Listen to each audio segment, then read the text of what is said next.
In this video, we're going to discuss 5 different ways to protect your tender crops from pests, diseases, inclement weather, and just by giving them a little bit of a helping hand, especially early on in their life, you're going to get them off to a healthy start, and the result is going to be an epic harvest.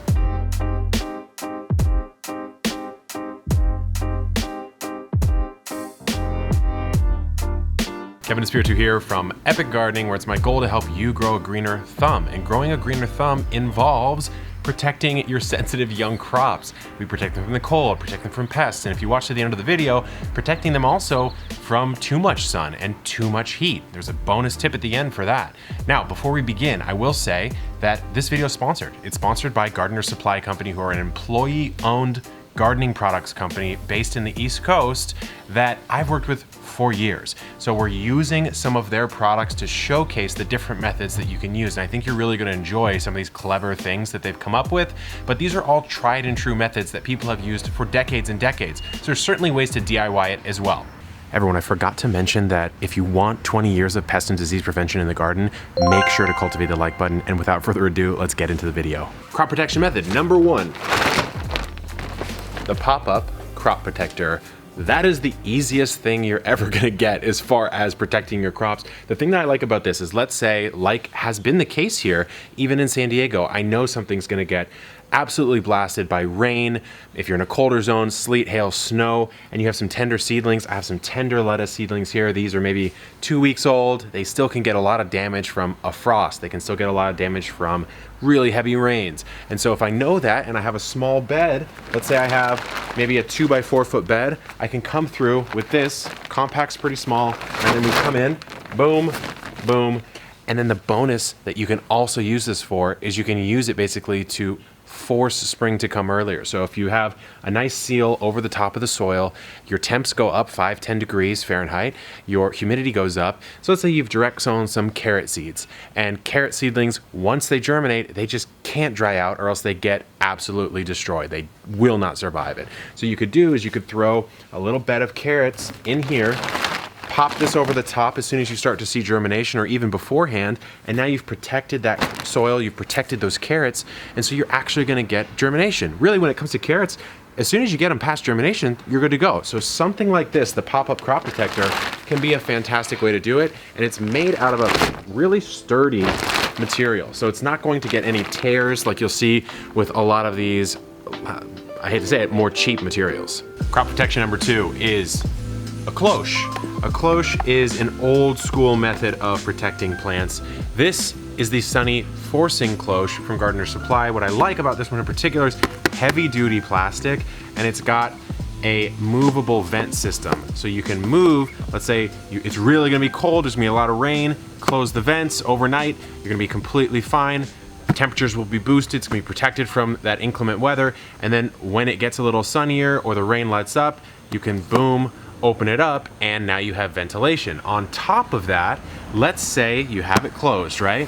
And it does rain, your plants are still gonna get some water, so it kind of meters the water out, because in each of these 4 quadrants here, you actually have a hole at the bottom. So watch this. We'll do that. I'm dumping a lot of water in, and it's dumping a little water at a much slower pace. And so if it does have a crazy storm, it'll fill up, some of it will flow over, some of it will come in, it'll come in at a nice even pace. Our third option is actually another cloche, but it is much smaller, and the plastic is a little bit lighter duty. So it's more of an all-purpose, general purpose cloche. This one over here, the one we just looked at, is of course a little more heavy duty.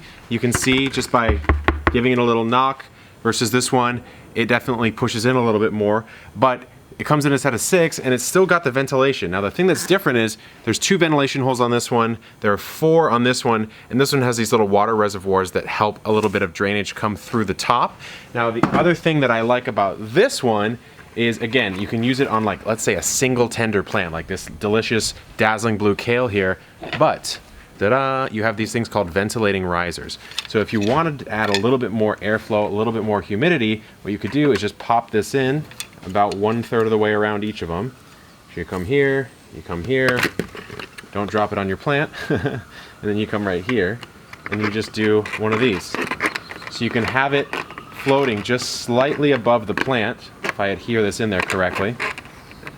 So you have airflow coming from both the top and the bottom. So if you have a plant that you just really want to protect from, let's say, a sensitive pest or just a sensitive time and boost the temperature a little bit, then you can do that without having the temperatures skyrocket, humidity skyrocket, and potentially just cooking the plant to death.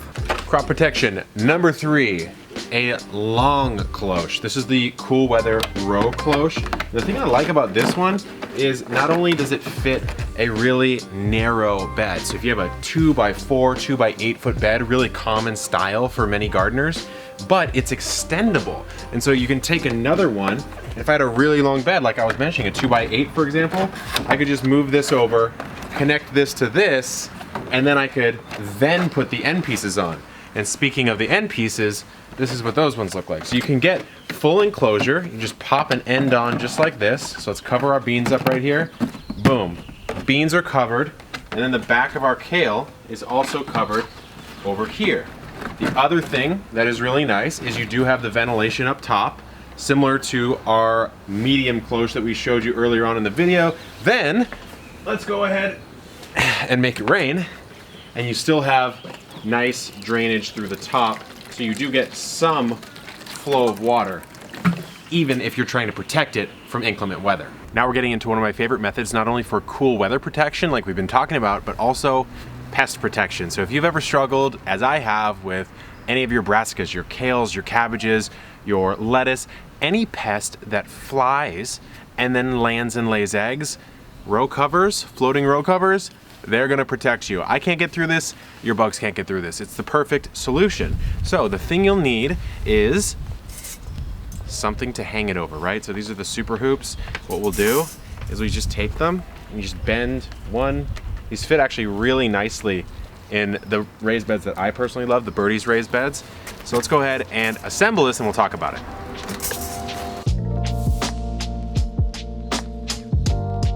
Once you actually have it suspended over the frame, my little hack, because my raised beds have really thin metal walls, is I just use binder clips. So you want to get it on there and get it secure, because the last thing you want is this thing blowing all over the place.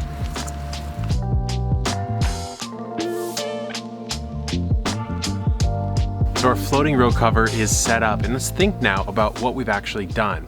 First of all, we've created a physical barrier. Physical barrier for a flying pest is going to be your #1 way of stopping, because if you think about how to prevent pests, you either have to kill them or you have to stop them from reproducing. So what we've done here is we've stopped any flying pest from being able to reproduce underneath the row cover. Now, you still can get a lot of pest problems if there are larvae or eggs already under there. So before you put a floating row cover up, I really recommend inspect your plants, especially those kales, those cabbages. Really make sure that there's nothing there already.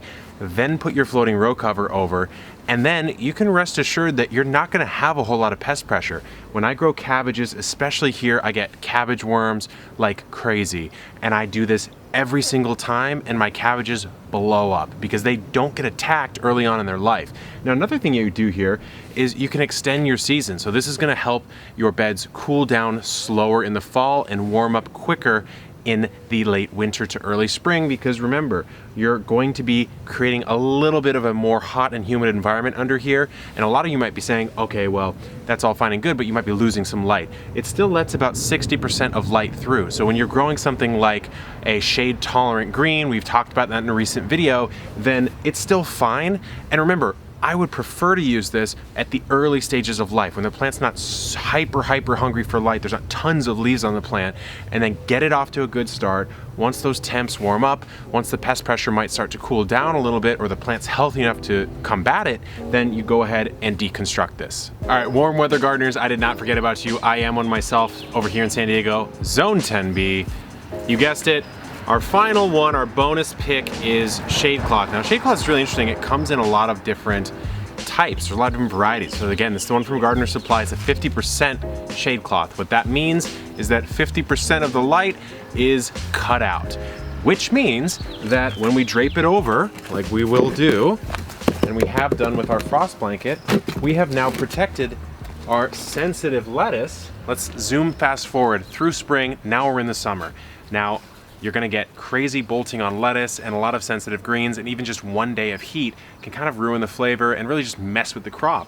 And so in this particular case, we want to do the opposite of the frost blanket. Now this will protect from pests as well, but really the key thing here is we're cutting some of that really hot sun in the midday, and we're also protecting from birds and some other pests as well, while still allowing cool air to flow on through. So you can still see through it pretty well, but again, it's cutting half of that sunlight, and these guys are getting a nice breeze underneath still.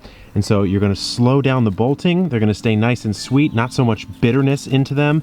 And really, it's a great way to extend a spring crop a little bit further into the season. When it comes to crop protection, it really is about asking yourself one question. And that question is this: what is the thing that's going to impede the growth of my plants at this moment in time? So is it too cold? Do I need to warm the zone up a little bit? Maybe I'll throw the pop-up crop protector on. Just a quick little hit of temperature and humidity boost. Maybe it's too hot, I'll throw the shade cloth on, protect my tender greens, slower to bolt, nice and sweet for longer. Maybe I need to spot treat for pests. Just boom, you're not getting at my cabbage aphids, I'm throwing the Cloche on top and you have no chance of getting it. So I'm actually really curious. For me, I know it's cabbage worms, it's aphids, and those are really the top two. Japanese beetles are actually another, maybe the top three. So comment down below your arch nemesis pest. But again, so many options. Many of these you can DIY, but man, I really do like both the quality and the variety of the different options at Gardener Supply Company, which is an employee-owned company. Everyone there loves to garden. I've worked with them for years and years and years, so if any of these things caught your eye, at least go take a look at the products and see if it's something that you might want to add to the garden this year. But guys, until next time, the sun is setting. I'm gonna enjoy my time here in the garden, kind of chill out for a little bit, and I'll see you in the next video. Good luck in the garden, and keep on growing.